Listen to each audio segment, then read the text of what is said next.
Bonjour à toutes et à tous, bienvenue dans la première émission de Time to Act. On est ravis d'être là avec vous aujourd'hui pour cette première émission, pour ce lancement. C'est une émission qui, dans la lignée de ce qu'on fait depuis quelques mois chez Winabi, pour ceux qui nous suivent depuis le début, on avait lancé des webinaires qui s'appellent les petits déjeuners d'engagement. Là, l'ambition, c'est d'adresser à un public plus large, mais l'objectif reste le même. Comment arriver à donner la parole et de la visibilité à celles et ceux qui s'engagent au quotidien pour des causes, pour résoudre des problèmes, ou en tout cas contribuer à résoudre des problèmes sociaux et environnementaux à travers leur engagement associatif ou dans leur entreprise. Et comment ces engagements arrivent à inspirer d'autres personnes, ceux qui nous écoutent, et potentiellement leur donner envie d'agir à leur côté. C'est l'objectif de Winabi et donc de cette émission. Voilà, merci beaucoup. Aujourd'hui, on va parler de leadership féminin dans le monde du travail. Donc, merci beaucoup pour vos présences. Eva Sadoun, bienvenue. Merci beaucoup. Donc, Eva, directrice générale de Lita.co, cofondatrice de Lita.co et coprésidente du mouvement Impact France. Tout à fait. J'ai oublié un... Non, tout va bien. Tout va bien. Qui enchaîne, du coup, Time to Act, l'émission, après un rendez-vous simplement avec le pape il y a 2 jours. Écoute, c'est pareil de trouver le pape que de vous retrouver aujourd'hui. Ça, c'est un enchaînement tout à fait naturel. Emmanuelle Larocque, on est ravis de t'avoir, directrice générale et fondatrice, ou déléguée générale, on dit, de Social Builder. Tu peux dire les deux. Je peux dire les deux, ok. Donc tu nous diras un peu plus sur Social Builder qui propose donc des programmes de formation et d'insertion professionnelle dans le domaine du numérique aux femmes.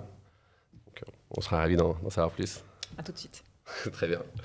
Et Karine Aubry, Bonjour. directrice des ressources humaines ou Chief People Officer de Dailymotion. C'est pareil, on dit les deux. Okay. Donc, comme chacun sait, la semaine dernière, le 8 mars, c'était la journée du droit, journée internationale du droit des femmes. Et le thème choisi par l'ONU cette année était leadership féminin pour un futur égalitaire dans le monde de la Covid-19. Donc, on a décidé de se concentrer sur cette notion de leadership et de discuter ensemble de quelle est la place aujourd'hui des femmes dans des positions de décision ou des positions d'influence, de direction dans le monde de l'entreprise, quels sont encore les obstacles et potentiellement les actions que les entreprises peuvent mettre en place pour plus d'égalité hommes-femmes. On a aussi beaucoup parlé des 10 ans de la loi Copé-Zimmermann et du fait qu'elle impose 40% des femmes dans les conseils d'administration, des conseils de surveillance dans les grandes entreprises françaises, qui est un objectif atteint. Du coup, qui pose aussi le constat de les entreprises s'adaptent lorsque des quotas sont imposés et qu'elles peuvent donc s'adapter, mais à l'inverse, lorsqu'il n'y a pas forcément de règles, notamment dans les comités exécutifs, dans les comités de direction, aujourd'hui, l'égalité homme-femme n'existe pas, elle est encore très largement en défaveur des femmes dans ces postes-là. Donc du coup, voilà pour le point et le sujet dont on va parler ensemble. Et je voulais commencer, si vous l'acceptez, par une petite question plus personnelle qui était de savoir comment ce sujet a-t-il en fait façonné un peu vos carrières respectives. Est-ce qu'il y a eu un élément déclencheur? Mais peut-être commencer si tu veux, Eva. Je vois que côté de moi, si tu veux commencer là-dessus. Ouais. Alors, est-ce que c'est un sujet qui a fait que tu as construit ta carrière un peu par rapport à ça et que tu es la femme engagée aujourd'hui? Alors c'est vrai que quand j'ai grandi, j'ai été très inspirée par les grands leaders de l'engagement, de la pensée, etc. Et j'ai réalisé que ce soit dans la partie intellectuelle, donc en philosophie, ou que ce soit à travers les grandes figures de l'engagement ou dans le milieu politique. Le milieu entrepreneurial, c'est un milieu qu'on connaît un peu moins quand on a 10 ans, mais on réalise qu'en fait, les hommes sont vraiment à ces places de pouvoir et on finit par mimétisme, adopter certains des comportements des hommes pour se dire qu'on a une potentielle place à se faire dans le monde du travail et dans le monde de l'engagement. Et en grandissant, je me suis effectivement investie au début dans le milieu politique en étant plus jeune, puis dans le milieu de la musique et ensuite dans le milieu entrepreneurial. Et c'était un constat que je partageais dans tous ces milieux-là.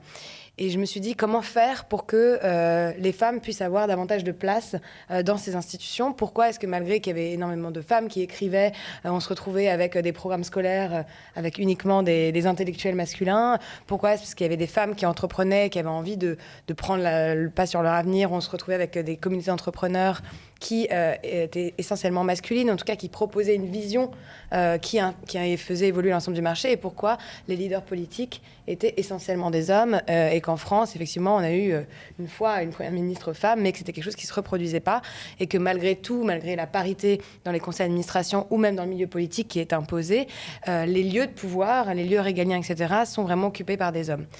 C'est parce que, en fait, en analysant un peu tout ça, bon, c'est un constat que j'ai fait un peu plus tard, mais en tout cas qui a vraiment filé mon engagement. j'ai réalisé que dans les réels lieux de pouvoir, c'est-à-dire dans les lieux financiers, ou dans les lieux de décision au niveau international, c'était des hommes, et que par mimétisme, ils avaient tendance à penser que le leadership était masculin. En tout cas, le leadership tel qu'il était pensé aujourd'hui dans notre société. Et j'ai voulu en fait aller dans les milieux les plus masculins possibles. Donc ça a effectivement commencé un petit peu avec la politique, et ensuite ça a été dans l'entrepreneuriat.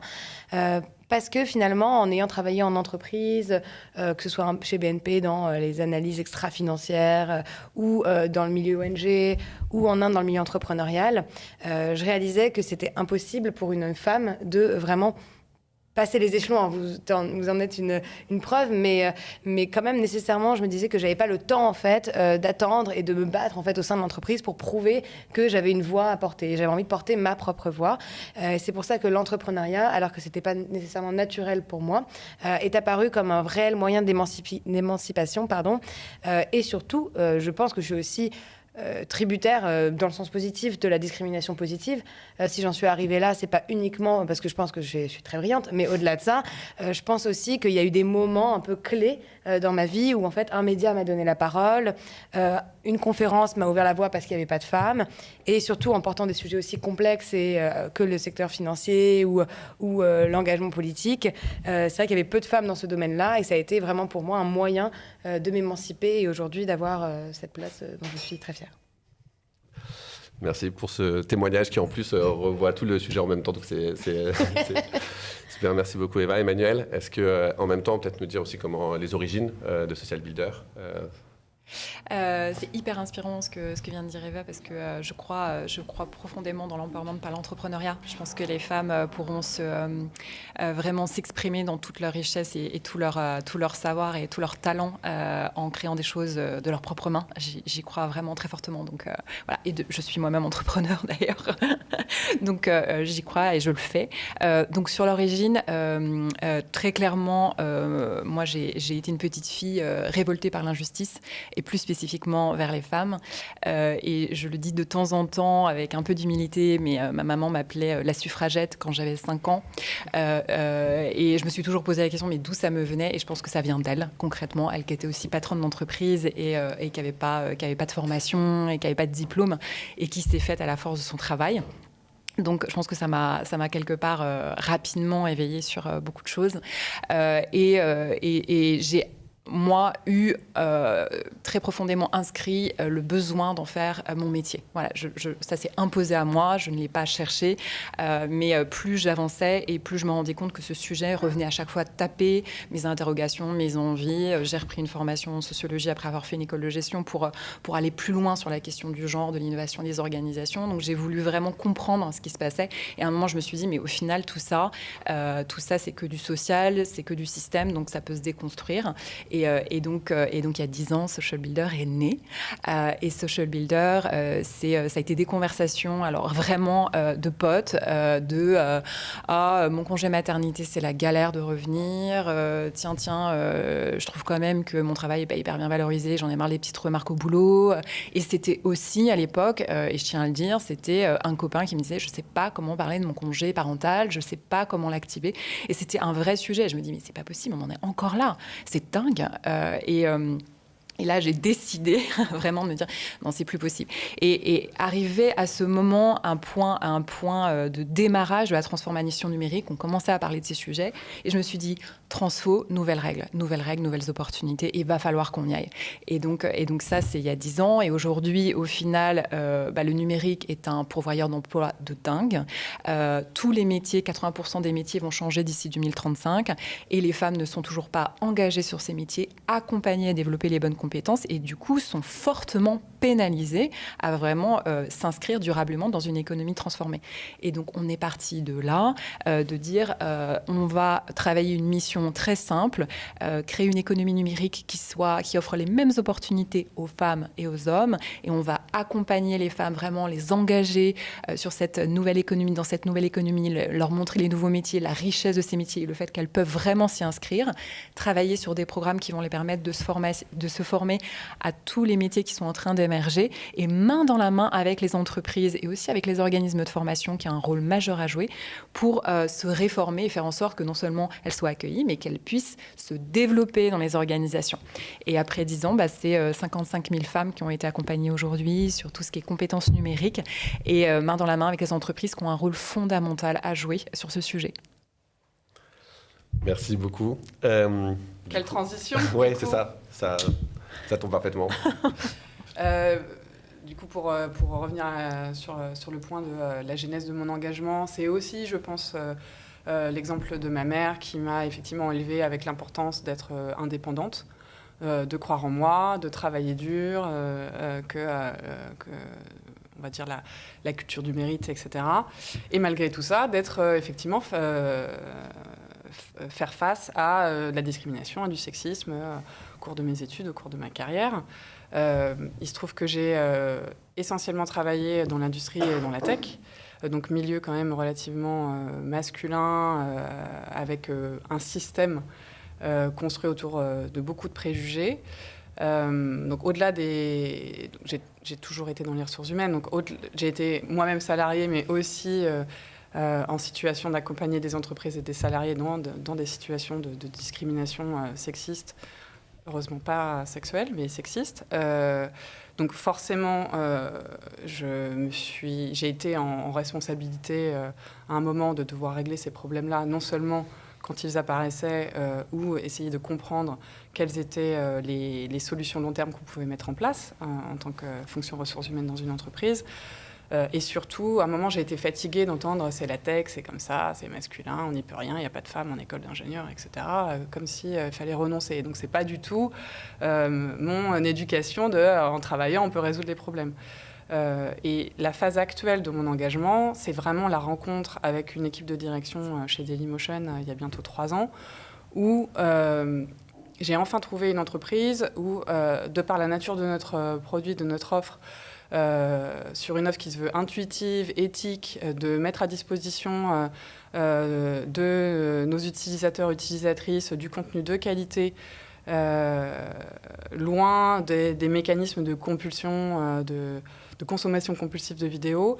Ça faisait lien, quelle était l'expérience qu'on voulait aussi apporter à nos talents actuels et futurs, pour que cet environnement intuitif, inclusif qui est sur notre produit soit aussi la réalité dans notre entreprise et montrer que c'est possible. Il y a ce côté-là. Mon engagement aujourd'hui, c'est casser ce mythe de la tech, c'est comme ça. Non, il y a plein de choses qu'on peut faire.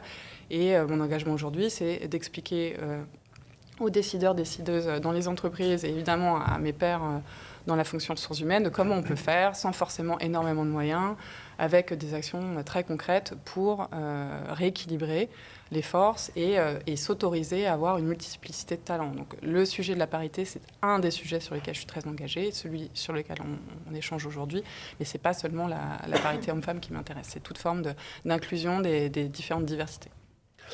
Et du coup, je continue avec toi, Karine, sur du coup, les obstacles que tu vois aujourd'hui. Quels sont les obstacles en 2021 pour pouvoir faire en sorte qu'une femme puisse avoir accès à des postes d'influence? Si tu laisses sous-entendre que tu arrives à avoir aujourd'hui un champ d'action, qu'est-ce que tu vois comme obstacle principal aujourd'hui qui subsiste? La petite blague que je fais souvent, c'est que mon principal obstacle, généralement, c'est un homme. C'est histoire de faire la blague. Mais déjà, je pense que c'est important de contextualiser que mon expérience à moi, elle est déjà très privilégiée. C'est-à-dire que je suis une femme et je suis une femme blanche, en tout cas identifiée socialement comme blanche, identifiée socialement comme valide, en tout cas sans handicap visible. J'ai fait des études supérieures, donc je suis très privilégiée par rapport à d'autres femmes. Et donc, les obstacles que je vois, ils sont déjà, je pense que c'est important de le dire, et j'en ai beaucoup moins que d'autres catégories de femmes dans l'accès à des postes à responsabilité. Et je considère que ma responsabilité aujourd'hui, c'est de donner la place, si on parle vraiment des femmes, aujourd'hui, de donner de la place aux femmes qui sont aussi différentes de moi, de leur créer de la place, parce que moi, j'ai ces privilèges-là, et notamment en tant que directrice dans une entreprise, d'être porte-parole dans certains cas, ou de leur créer de la place pour s'exprimer et faire porter leur point de vue. Et donc, les obstacles aujourd'hui que je vois en entreprise, surtout dans la tech, effectivement, c'est ce côté... il n'y a pas la parité dans les profils et donc dans les talents en termes de nombre. Et ça nécessite d'aller faire des efforts supplémentaires pour essayer de reconstituer cette parité au moment du recrutement, au moment des promotions. On n'a pas forcément assez de data pour prendre nos décisions, donc il faut faire un effort aussi d'aller mesurer les choses et de mesurer dans le long terme les problèmes et les solutions. En France, en tout cas, on a des initiatives comme l'index égalité professionnelle, maintenant qui devient une référence, qui n'est pas la clé magique. On parlait des quotas, ce n'est pas une fin en soi, mais c'est quand même des outils aujourd'hui qui nous permettent de quantifier et surtout, en tout cas, la clé que j'ai moi aujourd'hui, c'est de parler business sur ce sujet-là aussi. C'est-à-dire que les décideurs, les décideuses, les décideurs quand même en majorité sur ces sujets-là, sont des décideurs business, où il y a une notion de retour sur investissement, de ROI, des actions. Moi, je joue le jeu de ça et on a des choses à raconter et montrer qu'effectivement, il y a des études qui le montrent, que la diversité des équipes a un impact positif sur la performance des entreprises.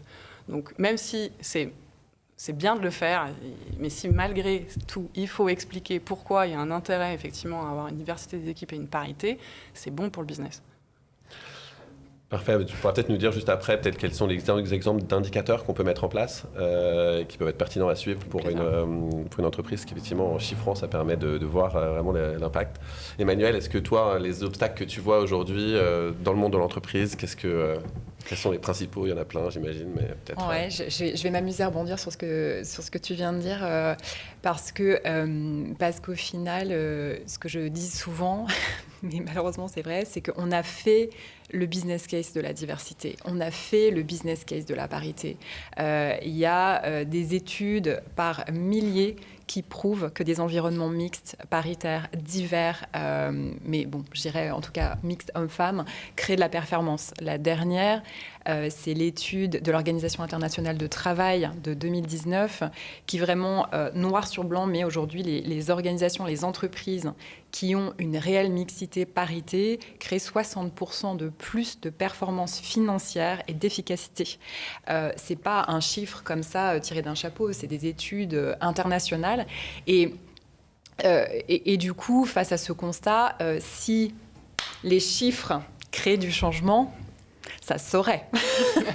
Puisque là, je pense que communément maintenant, l'ensemble des dirigeants et des dirigeantes connaissent ces chiffres. Elles ont été sensibilisées, elles les connaissent. Elles n'arrivent pas à les transformer en actes. La preuve, c'est qu'on a à peu près 50% de femmes maintenant managers.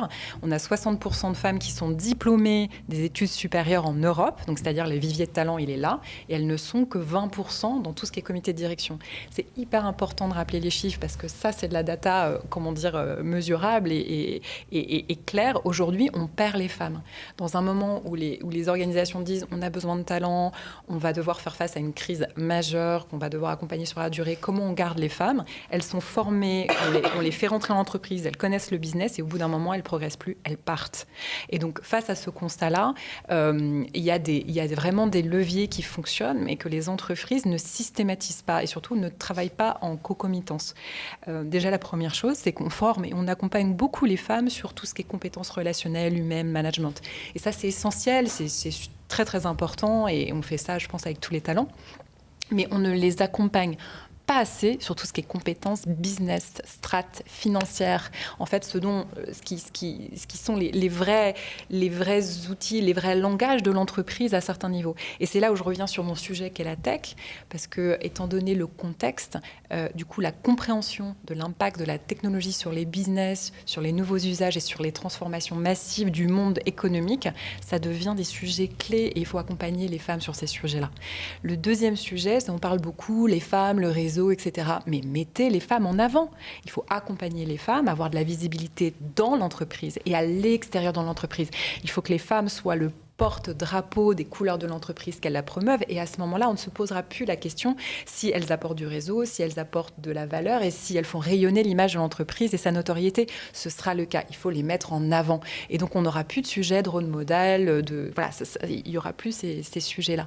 Et le dernier sujet dont on a un petit peu parlé, Emmanuel, mais qui est très important, c'est qu'on vient d'un monde où en fait on promeuvait un leadership très monocorde. Moi ce que j'appelle c'est le vieux monde, c'est le monde mort en fait. C'est le monde où on ne pensait pas du tout à l'impact de l'entreprise sur le bien commun. C'est le monde où on voulait des visions statiques, des modes de management très top-down et des façons de penser des solutions un peu pré-packagées. Ce monde-là, il n'existe plus. Il n'a pas les réponses du monde de demain. Nous avons besoin donc du coup de penser un leadership qui sera ce que j'appelle le leadership inclusif. Je ne suis pas le seul à le dire comme ça, mais du coup des leaderships qui seront embarqués, qui sauront faire bosser des gens très différents ensemble et du coup qui trouveront des solutions face à des entreprises qui aujourd'hui ont des durées de vie de 10 ans. On part d'un monde où les entreprises étaient installées, centenaires, paf, elles avaient le capital, les solutions, c'est terminé. Elles sont disruptées tous les 5 ans, il faut qu'elles se réinventent. Tu pourras parler de ton plan à trois étapes, Karine, pour Dailymotion. Mais donc, c'est aujourd'hui, il y a une opportunité d'aller chercher justement des nouveaux modèles, de la diversité. Et là, les femmes, elles ont toute leur épingle à tirer parce qu'elles vont, du coup, parce que justement, on ne leur a pas donné toutes les opportunités peut-être d'aller dans des modèles préconstruits. Et il a fallu qu'elles inventent d'autres choses aussi pour créer leur boîte, pour aller dans des univers où elles n'étaient pas attendues ou pour réussir dans des univers où c'est devenu très, très compliqué. En tout cas, moi, je suis convaincue que ce n'est pas juste des petits mots, ce sont des vraies solutions, il faut que les entreprises les utilisent. Et là, je sors ma carte d'entreprise sociale, parce que je tiens à dire que dans l'entrepreneuriat social, on va utiliser tous ces outils, et on le fait depuis longtemps, en fait. On est efficace, on est résilient, on est agile, on embarque des gens très différents, et on a des leaders multiples, variés, divers, polyformes. Donc, il faut aller s'inspirer de tous nos modèles d'entreprise sociale pour pouvoir influencer et montrer comment on agit et comment on travaille sur des organisations qui sont les organisations du futur. Très bien. Eva, tu as forcément... j'adhère à 100% à ce qui a été dit. Je vais juste faire un lien, notamment avec la question du climat, en fait. On se rend compte que les chiffres, on les a depuis longtemps, on les comprend. On peut parfois en percevoir les conséquences, mais en fait, tant qu'on n'a pas vécu une situation, c'est compliqué en fait de créer un réel changement dans nos modes opératoires. Et pour moi, c'est un peu pareil sur la question des femmes. C'est que malgré que les hommes sachent qu'une entreprise qui est plus diverse, c'est une entreprise qui est plus performante, en fait, ils n'ont pas envie. Ils n'ont pas envie de vous avoir autour de la table. Ils n'ont pas envie parce qu'ils ont envie de se retrouver avec leurs copains dans leur boys club, à reproduire un peu les privilèges. Ils n'ont pas envie de perdre leurs privilèges aussi. Et ça, c'est une vraie problématique. Et aussi, ils ont un rapport aux femmes un peu, je pense, ils ont une vision des femmes un peu binaire, c'est un peu bizarre d'ailleurs, où il y a une partie de soumission. En fait, ils identifient la femme comme quelqu'un qui doit être soumis, ou ils identifient la femme comme la mère qui devrait d'une certaine manière répondre aux besoins un peu de manière ambulancier. Et ça, on s'en rend compte même vraiment dans les faits, qu'il y a notamment un phénomène qui s'appelle la falaise de glace, qui est un phénomène très intéressant, The Glass Cliff, et qui a analysé en fait les moments de l'histoire économique et politique dans laquelle les femmes ont été mises à des lieux de pouvoir. Que ce soit dans le milieu de l'entreprise, donc là avec notamment la CEO d'Yahoo, je me suis noté les dates pour pas dire de conneries, mais en 2011, qui en fait est venu à un moment qui était vraiment un moment critique de l'entreprise, où l'entreprise était à 2 doigts de déposer, d'aller à la faillite, ou même Christine Lagarde, qui a été nommée après l'affaire DSK. Et après, moi j'ai tendance à avoir une analyse un peu intersectionnelle aussi des événements, et on peut voir aussi notamment le Crédit Suisse avec Tidjane Thiam, qui est peut-être pas une femme, mais qui est quand même quelqu'un de minorisé, et en fait il y a les mêmes mécanismes qui se reproduisent. Et en fait, on va mettre la femme en fait dans ces lieux à un moment qui est vraiment critique, un peu de manière ambulancière. Et du coup, on ne va jamais finalement voir ce qu'une femme peut faire dans un environnement sain. Donc comment est-ce qu'elle peut porter réellement une vision, une stratégie, etc. Et ça, je trouve que c'est un vrai sujet aujourd'hui, c'est qu'on n'a pas vu encore le leadership féminin en action. À part, là, plus dernièrement, et notamment c'était très intéressant, la gestion de crise, et comment la gestion de crise était vraiment portée par des femmes qui étaient en leadership, pas nécessairement en lien avec ces crises-là. Et il y a eu notamment une étude du World Economic Forum qui a analysé la différence de réaction entre les femmes qui étaient leaders pendant la crise du Covid et les hommes. Et au-delà du fait que le management de crise a été mieux fait dans la manière dont le World Economic Forum l'analyse, mais faut savoir aussi que là, les femmes dont on parle étaient en gestion d'État un peu moins complexe aussi. Donc, c'est pas pareil de gérer la France que gérer un État plus petit. Malgré tout, il y a eu quelque chose qui a été analysé qui est très intéressant, c'est que dans un management de crise, donc on doit prendre des réactions, on doit avoir des réactions assez intuitives finalement, qui peuvent pas être pesées et être décidées sur le long courrier. Et ce qui a été réalisé, c'est que les femmes prenaient souvent leurs décisions, et majoritairement leurs décisions, basées sur la vie humaine. Donc ça veut dire comment est-ce qu'on préserve la vie humaine, alors que les hommes ont pris leurs décisions, là notamment pendant la crise, basées sur des questions économiques. Donc comment est-ce qu'on maintient le système en place, et comment est-ce qu'on... Alors sans se poser réellement la question de l'impact que ça va avoir sur les vies humaines.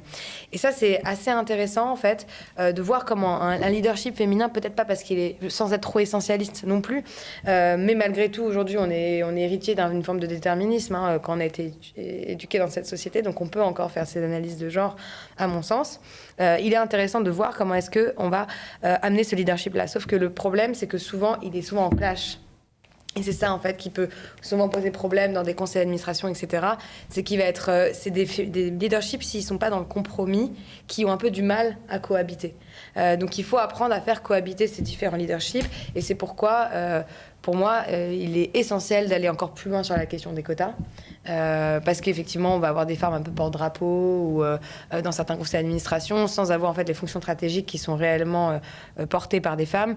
Donc, il est essentiel d'aller vers ces solutions-là. Mais je crois que c'était quelque chose dont tu voulais parler plutôt en troisième phase, donc je ne vais pas... Non, sur les actions qu'on va mettre en place, oui, mais oui, effectivement.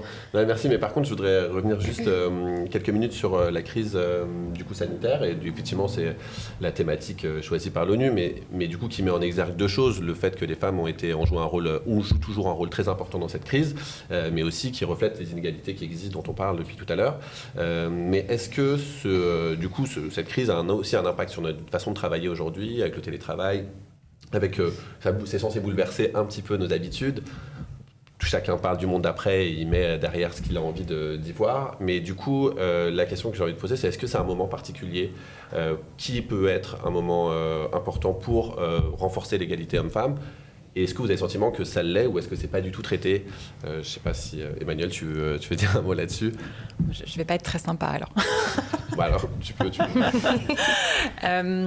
Donc tous les moments de crise, en effet, pour reprendre ce que disait Eva, c'est des moments où on va placer des femmes. En gros, on place des minorités en général parce que de toute façon, on n'a plus rien à perdre. Donc comme c'est pas safe et comme il n'y a rien à gagner, au pire des cas, on s'en sort, et puis après, on verra bien comment on gère le reste. Donc ça, c'est une opportunité, disons, unique, parce que, encore une fois, nouveaux problèmes, nouvelles solutions, donc on peut essayer d'imposer des choses. Ce que je regrette, et tu parlais un peu de ce qu'ont vécu les femmes, je vais le redire, hein, les femmes 3 fois plus touchées en termes d'emploi. Elles ont perdu leur emploi 3 fois plus que les hommes, 3 fois plus touchées en termes de perte de revenus pour leurs entreprises. C'est pas des petits chiffres, hein. Elles ont été les premières victimes de cette crise, et elles ont bien sûr tenu la France, on va le redire. Elles ont tenu le monde en général, mais elles ont tenu la France. Ce que je regrette du coup, c'est que sur le plan de relance, qui va dépenser 2 milliards notamment sur la question de l'accompagnement aux compétences, de la requalification des personnes pour qu'elles s'adaptent à cette nouvelle économie et aux nouveaux besoins, dont 300 millions sur la partie digitale pure, il n'y a rien qui est pensé pour les femmes. Aucun constat, aucun accompagnement, aucune analyse, aucun fléchage. Ça, c'est... j'ai écrit beaucoup de tribunes sur le sujet, beaucoup de gens, beaucoup de députés, etc. Je le redis parce que... on a applaudi sur les balcons. Maintenant, il faut s'en souvenir. Voilà. Donc, pour que cette relance reprise et que l'avenir soit paritaire, il va falloir que, bien sûr, nos acteurs politiques, hein, qui sont des acteurs avec qui on parle beaucoup et qui sont à l'écoute, mais des fois, on manque un peu d'anticipation, je pense, sur certains sujets quand même, mais qu'en tout cas, les acteurs économiques, les entreprises, elles ont un rôle majeur à jouer, soit vraiment dans l'utilisation de toutes ces aides et de tous les dispositifs qui vont être mis en place et de tous ces plans d'action pour qu'elles soient paritaire et qu'elle bénéficie vraiment aux femmes. Et notamment la question de l'accélération de la transformation des métiers. On sait que l'automatisation des métiers, ce sont les femmes qui vont être les premières victimes. Toutes celles qui sont sur les métiers du back-office, hein, c'est les premiers qui vont être touchés. Et là, en ce moment, ça s'accélère. Donc, à vous toutes les entreprises, à vous tous et toutes les managers, pensez dans vos plans d'action à avoir une vision sur comment ça va impacter sur le moyen et le long terme l'ensemble des personnels de l'organisation avec une vision aussi genrée. Voilà. Karine, est-ce que sur ce sujet, tu perçois un moment particulièrement intéressant, propice, ou est-ce que tu as l'impression que aujourd'hui la question de la façon dont on revoit nos modes de travail, en tout cas, la position, le sujet de l'égalité homme-femme n'est pas présent? Alors moi, je fais feu de tout bois, hein, donc il y a des opportunités partout, et cette crise, en tout cas, j'ai décidé de la voir comme une opportunité pour effectivement soit passer des messages, soit revisiter les façons dont on travaillait pour plus de diversité en règle générale. Donc typiquement, alors je peux que confirmer effectivement les analyses, les études, les chiffres qu'on peut partager. On a fait dans cette logique de mesurer aussi chez Dailymotion, on a fait des enquêtes et on voit bien qu'effectivement, confirmer les études, ce sont surtout les femmes, et notamment les femmes avec des enfants, qui étaient en situation de stress plus élevée que leurs homologues masculins. On était aussi dans une approche un peu plus intersectionnelle, et donc on voit aussi, c'est intéressant de le souligner je pense, qu'on retrouvait aussi un niveau de stress relativement élevé pour les personnes identifiées comme masculins, mais en situation de soutien de famille, notamment avec des parents âgés, en tout cas des personnes âgées en soutien. Donc c'est intéressant de voir qu'on est dans plus... Alors évidemment, il y a la thématique du genre homme-femme, mais aussi aidant, non-aidant, le care, ce fameux care, effectivement, qui sont des emplois, des industries où on a des conditions de travail moindres, qui sont essentiellement occupées par des femmes, moins bien organisées politiquement et au niveau des syndicats, etc., moins bien représentées. Et donc on voit qu'effectivement, dès lors qu'on est dans un rôle de soutien, on a un niveau de stress, et on est exposé à une charge mentale, une charge émotionnelle et aussi une charge, un stress financier plus élevé. Donc c'est des choses qu'on a pris en compte, nous, pour essayer de donner des pistes d'action là-dessus, sur se dire quels sont les faits générateurs. On voit que, du coup, des horaires éventuellement fixes sont une contrainte supplémentaire dans une économie où on a peur de perdre son travail. Donc, très rapidement, on a dit, OK, là, surtout sur le premier confinement, les écoles sont fermées, vous avez les enfants, c'est ingérable, donc vous faites de votre mieux. On ne va pas suivre les horaires. Si vous ne faites pas votre journée, voilà. Si vous ne pouvez pas vous reconnecter, on va s'adapter. Mais effectivement, on ne va pas vous rajouter un stress supplémentaire quand vous essayez déjà de garder une scolarisation de vos enfants par vous-même, alors que c'est un métier avec des longues études, et que là, on vous met en situation de devoir le faire par vous-même, avec une situation de famille dont on n'a pas forcément connaissance et qui pouvait être compliquée. Donc, on a essayé d'identifier ça. Pendant la crise, on s'est aussi dit ça ne sera jamais une raison pour baisser nos ambitions. Donc, par exemple, on avait déjà en 2019 un budget dédié à la réduction, surtout à l'élimination des écarts de salaire hommes-femmes qu'on identifiait chez Dailymotion, dont évidemment on ne se satisfaisait pas, et il y a tout un travail pour comprendre la cause. Ce budget-là, en 2020, quand notre chiffre d'affaires était complètement impacté par la chute du marché publicitaire, on l'a quand même doublé. C'est-à-dire on ne revoit pas les ambitions. C'est ça qui nous permettra de reprendre plus vite. Ah, pardon. Ça, c'est mon... J'ai voulu faire un geste. C'est bon. C'est bon ? C'est bon. Parfait.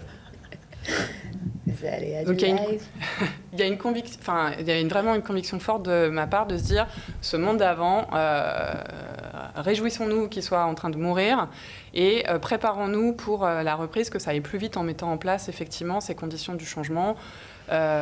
Profitons-en pour expérimenter des choses. Donc on en a profité pour revoir nos process de recrutement, par exemple sur des aspects très concrets. Sur l'entre-soi, les boys clubs, etc. On sait que dans les process de recrutement, ça joue beaucoup. On a la cooptation, donc on coopte les copains. Le présentiel va faire que la petite blague va faire il y a un bon fit. Qu'est-ce que ça veut dire cette histoire de fit, etc. À part effectivement reproduire l'entre-soi.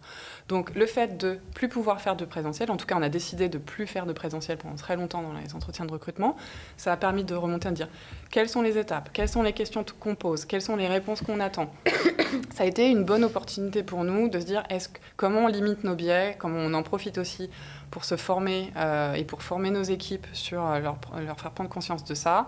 Et encore ce matin, on échangeait avec la responsable recrutement de Dailymotion, Anaïs Audureau, sur on a refondu notre process, on a oublié une étape clé qui est la prise de référence, parce que je recevais des références ce matin sur un candidat, il n'y a que des hommes dans les références. Et on n'a pas pensé de se dire, on va de la même façon qu'aujourd'hui, sur chaque étape du recrutement, on pose la question du genre, de la représentativité du genre. Ça marche aussi sur les métiers essentiellement féminins qui ne sont pas assez représentés sur du genre masculin. Évidemment, on n'est pas, on est divers. Voilà, je ne suis pas axée sur un genre en particulier. C'est facile d'oublier des points de détail. Il faut vraiment avoir une approche 360 de différents sujets. Donc là, je vous parle du recrutement, mais c'est la même chose pour les promotions.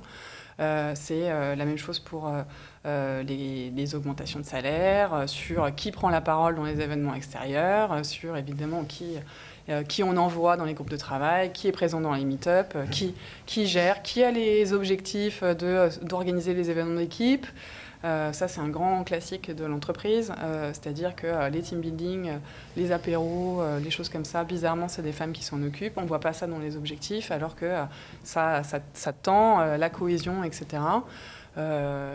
Et il s'agit de le refactualiser en disant tu demandes régulièrement à cette personne de s'en occuper, tu en fais un objectif. C'est aussi important que de délivrer tel papier, de produire tel produit. Ça sous-tend toute la cohésion de ton équipe. Donc, à mettre noir sur blanc, à valoriser, à mesurer. Très bien. Du coup, on est déjà un petit peu sur la partie un peu des actions. Je ne sais pas si vous avez... j'ai vu que le temps défilait et qu'il nous reste à peu près 10 minutes. Du coup,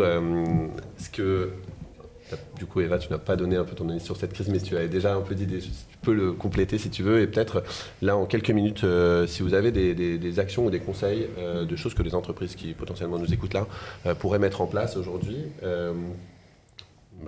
quelles seraient ces solutions ? À mettre en face des problèmes, déjà sur le premier problème de non prise en compte, notamment de l'augmentation des violences au sein des foyers, parce que ça, c'est un vrai truc dont on n'a pas parlé. Genre, tout le monde vante le télétravail comme si c'était la panacée. Déjà sur l'aliénation, je considère que c'est pas non plus c'est pas ouf, mais très concrètement sur la question des violences, les violences conjugales ont augmenté de 30% depuis le télétravail, la charge mentale également. Faut faire très attention en fait à ce retour à soi qui parfois peut être un retour en arrière sur la question de l'émancipation culturelle des femmes. Donc du coup, pour lutter contre ça, il faut déjà que les entreprises accompagnent davantage et se posent des questions d'avoir un parcours un peu individualisé sur les femmes qui composent leur entreprise pour savoir ce qui est réellement bien pour elles, sans penser qu'ils ont nécessairement la solution de ce qui est mieux pour leurs salariés, comme si en fait chacun des salariés n'avait pas de parcours individuel. Ça, c'est une première chose. La deuxième chose, et ça on peut mettre au regard aussi de la non-intégration des femmes dans le plan de relance, c'est que les actions stratégiques de l'entreprise soient portées par des femmes ou les financements soient dirigés vers les femmes.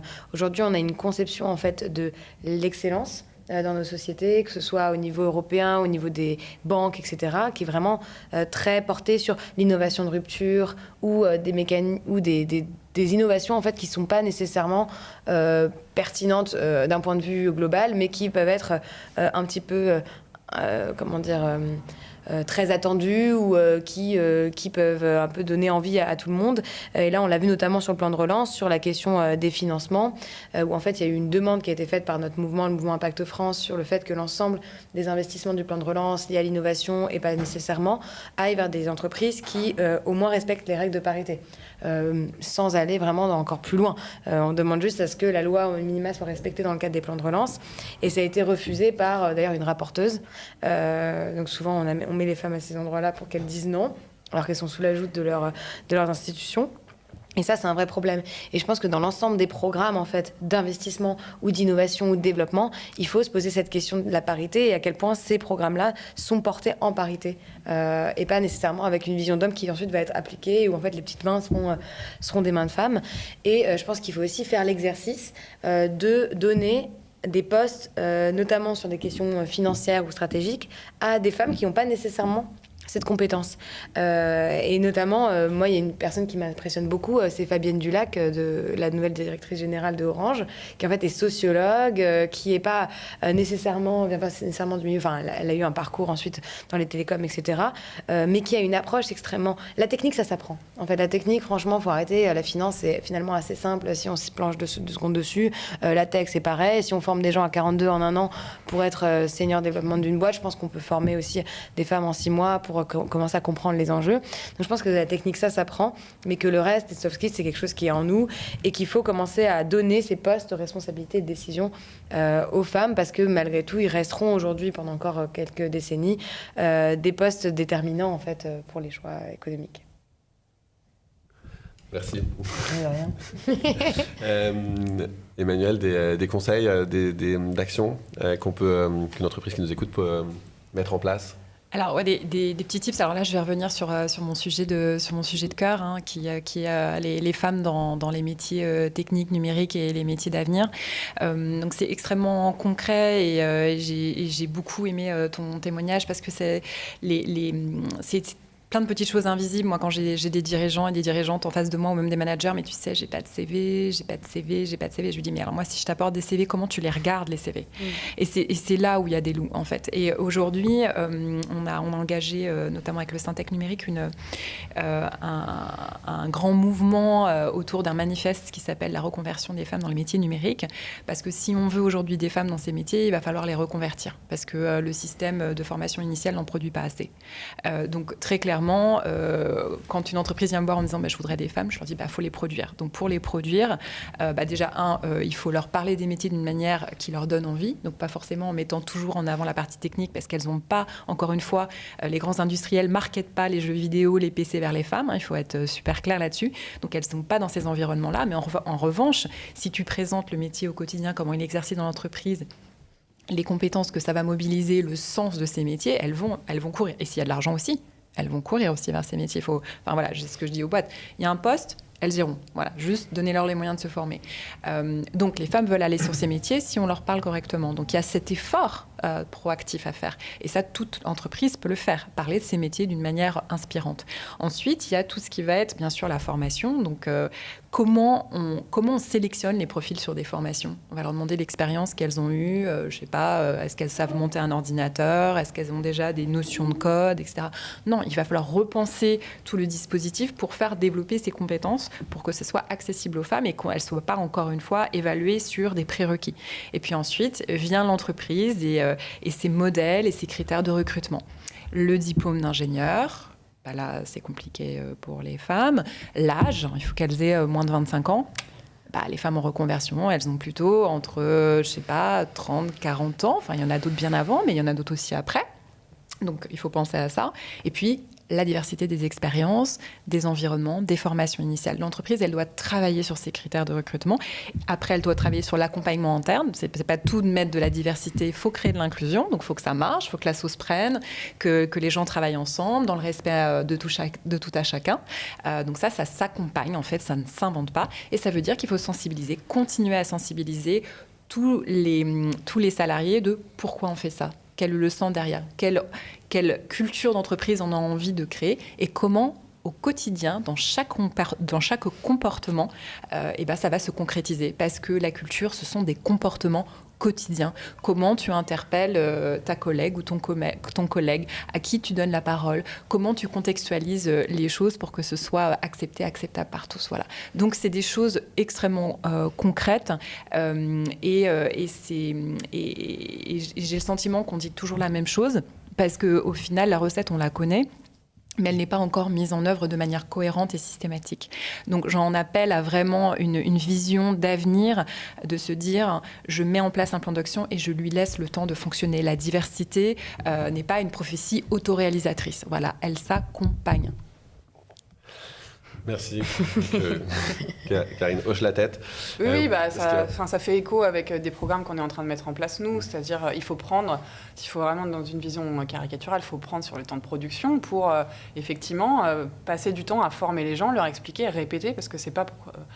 Moi, je passe mon temps à expliquer pourquoi la diversité et l'inclusion, c'est important. Là, on a une série de conférences hebdomadaires sur 3 semaines sur Black Lives Matter en Europe, parce qu'on est une entreprise internationale et le mouvement Black Lives Matter avait une résonance très particulière pour nos équipes aux États-Unis. Et donc, on s'est engagé effectivement dans la pédagogie. On a vu ça comme une opportunité aussi de se dire qu'est-ce qu'on peut en retenir en France de la tech quand même très blanche, on ne va pas se mentir. Effectivement, j'ai encore des gens, je comprends ce questionnement, de me dire mais pourquoi on en parle autant et pourquoi c'est important et pourquoi toutes les semaines? Parce que on te demande, ce n'est pas obligatoire, on te donne en tout cas le distanciel, je trouve, est aussi une opportunité d'avoir accès à des speakers de qualité, quand avant on se bornait à être obligé d'avoir quelqu'un sur site, à avoir la bonne salle, etc.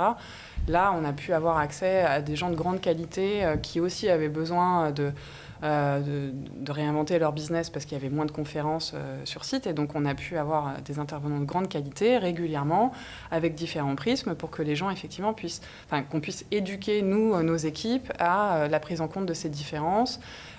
Et surtout écouter une expérience qui est différente de la majorité et remettre en question son vécu. Moi-même, j'ai beaucoup appris, j'ai beaucoup cassé de croyances que j'avais.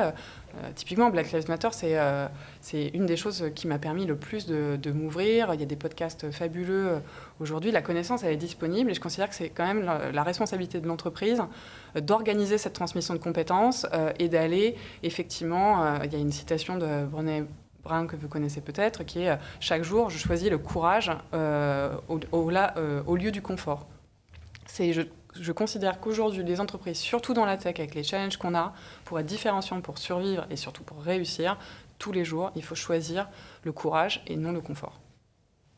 Très bien, je pense qu'on peut finir sur choisir le courage plutôt que le confort, parce qu'en fait on est arrivé au bout de l'émission. Je voulais juste, du coup, désolé parce qu'on a vu des questions, j'ai vu des questions défiler, mais déjà j'ai eu un problème technique, ce qui fait que j'ai perdu le contrôle, mais en plus on va malheureusement pas avoir complètement le temps d'y répondre, donc du coup on enverra des messages derrière aux personnes qui ont participé. Je voulais juste dire un mot aussi sur quelques associations qu'on connaît aussi qui font un super travail aussi pour l'égalité homme-femme, mais très rapidement, et on enverra derrière aussi une petite présentation de ces associations. Il y a Become Tech que tu connais sans doute, Force Femmes, Led Buyer, Sortir les femmes de l'ombre, et qu'on peut accompagner. Il y a plein de choses qu'on peut faire pour ces associations-là, que les entreprises peuvent faire, et mobiliser le collaborateur aussi pour des actions envers ces associations. Donc on vous enverra derrière donc, les éléments sur ces assos parce que c'est un super travail qu'elles font. Peut-être pour finir sur une note, est-ce que vous avez un conseil, enfin en tout cas un bouquin, un podcast, quelque chose que vous voudrez partager sur ce sujet, et pour que chacun puisse partir avec sa petite inspiration. Eva. Déjà, systématiquement, quand vous lisez une matière technique, lisez aussi ce qu'ont dit les femmes sur ces matières-là, parce que souvent, elles ont été les oubliées de l'histoire. Mais en plus, moi, je vous conseille de lire un bouquin qui m'a vraiment fait prendre conscience, en fait, et remis en question la vision que j'avais de la transmission, du capital et de la propriété. Donc maintenant, je suis anti-propriété depuis ce bouquin. En tout cas, je pense qu'il faut redonner la propriété à tous si on veut être capable de reconstruire. Et le bouquin s'appelle Le genre du capital. C'est Céline Bessière et Sybille Golac qui l'ont écrit. Et en gros, ça montre que malgré tous les programmes d'émancipation qu'on met en place, s'il n'y a pas un nouveau mode de transmission du capital économique et du capital productif, les hommes se concentreront encore toute la richesse. Et notamment, ils cassent aussi plein d'idées reçues qu'on a sur la manière dont le capital est transmis après un divorce ou la charge financière qui est portée par les femmes, etc. Donc, je vous le conseille pour casser un petit peu les clichés qu'on peut avoir sur ça. Merci. Emmanuel ? J'adore. Donc moi, je dirais deux choses. La première, et j'ai oublié de le mentionner, c'est qu'on a un besoin dingue, alors bien sûr d'offres de postes, mais de mentorat. Voilà, l'entreprise, elle peut promouvoir ces sujets auprès de ses salariés et faire en sorte qu'ils s'investissent au quotidien pour accompagner justement des femmes dans un nouveau projet professionnel. Donc nous avons besoin chez Social Leader de mentors. Si je ne le dis pas, je vais me faire à la maison quand je vais rentrer. Et la deuxième chose, c'est, je vais vous parler de mon petit kiff d'hier soir. C'est une série Netflix. Désolée. C'est une série Netflix qui s'appelle Losers. Moi, j'adore les histoires de perdants. Et sur Surya Bonali, qui est une grande patineuse artistique qui est arrivée dans un monde très léché et qui a tout fait péter parce qu'elle avait juste un don dingue, cette fille. Et elle raconte son histoire et elle montre comment, par force de résilience et de modèle, elle a réussi quand même à embarquer son public et une confiance folle et une adhésion folle, même si elle n'a pas complètement réussi à transformer le système. Mais ce sont ces pionniers-là, et je veux parler aussi aux femmes, vous les pionnières qui allez dans des endroits qui sont encore des terrains à conquérir. Allez-y, peut-être que vous ne serez pas en haut du podium, mais toutes les autres arriveront derrière et il faut vraiment penser à cette continuité et s'inscrire dans la transmission. Surya Bonali, Losers. Alors, dans la suite, effectivement, de ce que disait Eva, je vous conseille de lire des femmes, écouter des femmes, regarder des femmes et s'interroger sur, effectivement, la part de témoignages masculins, féminins qui sont produites pour, effectivement, remettre en lumière des expertes, nombreuses qui existent. Et donc, moi, des choses que je consomme régulièrement, c'est plutôt des podcasts. Je lis aussi, mais je peux conseiller La Poudre de l'excellente Lorraine Bastide, Kif Taras de Rokhaya Diallo et Grace Lee. Des couilles sur la table aussi, de Victoire Toyon. Je pense qu'elle est relativement connue maintenant, mais c'est toujours bon d'y revenir. Ça, c'est sûr, on va dire. Mais effectivement, les 3 podcasts français qui m'ont appris beaucoup et qui me donnent aussi l'énergie de continuer et de m'associer aussi avec des personnes différentes de moi pour continuer à effectivement être créative et à donner la parole à des personnes qui l'ont moins. Super. Merci beaucoup. Merci à vous. J'étais ravi, moi, de faire cette émission avec vous sur ce sujet. J'ai appris beaucoup de choses aussi. Donc, du coup, voilà, j'étais très content. On enverra, du coup, les éléments et notamment les recommandations que vous avez faites derrière aux participants. Je vous souhaite une très bonne journée. Encore un grand merci. Et puis, à bientôt. Merci Walabi. Merci Walabi.